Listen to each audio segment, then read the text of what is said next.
А кыргызско-китайские взаимоотношения улучшаются с каждым разом. Ведь для укрепления дружбы между двумя странами было также подписано соглашение между городом Ош и 3 крупными городами Китая. Подробнее о составленных документах о сотрудничестве с крупными местностями КНР, экономические показатели которых на высшем уровне, смотрите в следующем материале.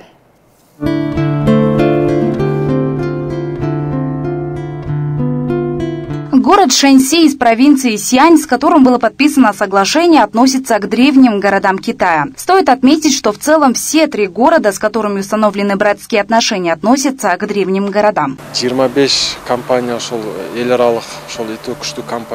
Есть 25 самых крупных экономически развитых компаний в мире, и все они расположены в городе Хашань. Все от производства телефона и выпуска машин. Этот город развит и в IT-сфере, поэтому мы посчитали важным укрепить сотрудничество. Это позволит и создать условия для инвесторов.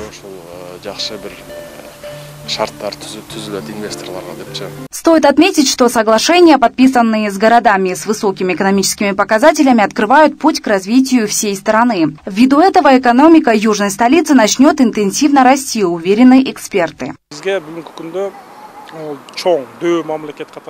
Во-первых, с такими инвестиционными возможностями, как у Великой Китайской Народной Республики, для нас откроется возможность привлечения инвестиций, что позволит развивать регионы, куда входит и город Ош. Во-вторых, большое значение здесь играет и обмен опытом, поскольку Китай занимает 1-е место в мире по объему ВВП, а с 2014 года и 2-е место по номинальному ВВП. Поэтому их опыт, я считаю, позитивно повлияет на нашу экономику. Город Ош установил братские отношения, до этих еще с 18 городами. Это города Турции, Китая, России и соседних стран. Ну а в дальнейшем южная столица, возможно, укрепит связи с городами еще нескольких стран Европы. Решается вопрос отправки заявок еще нескольким городам Европы для установления стратегического партнерства. Установление таких связей позволит миру узнать о городе Ош и показать его с новой стороны, когда будут о городе говорить как о братском дружественном городе.